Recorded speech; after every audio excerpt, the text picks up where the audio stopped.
18 வயது பூர்த்தியான அனைவரையும் வாக்காளர்களாக பட்டியலில் சேர்க்க வேண்டும். வாக்காளர் தின விழிப்புணர்வு கூட்டத்தில் மூத்த வாக்காளர்களை கௌரவித்து ஆட்சியர் சுப்புலட்சுமி பேச்சு. வேலூர் மாவட்டம் வேலூர் சத்துவாச்சாரியில் உள்ள மாவட்ட ஆட்சியர் அலுவலகம் கூட்டரங்கில் மாவட்ட ஆட்சியர் சுப்புலட்சுமி தலைமையில் வாக்காளர் விழிப்புணர்வு தின கூட்டமானது நடைபெற்றது. இதில் மாவட்ட வருவாய் அலுவலர் சிவசுப்பிரமணியம் மற்றும் திரளான அதிகாரிகளும் மாணவ மாணவிகளும் பங்கேற்றனர்.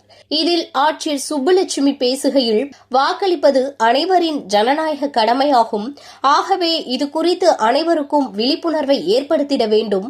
18 வயது பூர்த்தியான அனைவரையும் வாக்காளர் பட்டியலில் இணைக்க வேண்டும். அவர்களும் கட்டாயமாக வாக்களித்து ஜனநாயக கடமையாற்ற வேண்டும் என பேசினார். பின்னர் மூத்த வாக்காளர்களுக்கும் மாற்றுத்திறனாளி மற்றும் 3ஆம் பாலின வாக்காளர்களுக்கும் ஆட்சியர் சால்வை அணிவித்து கௌரவித்தார்.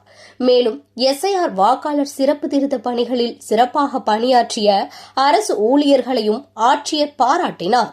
பின்னர் வாக்காளர்கள் விழிப்புணர்வு பிரச்சார வாகனங்களையும் ஆட்சியர் கொடியசைத்து துவக்கி வைத்தார்.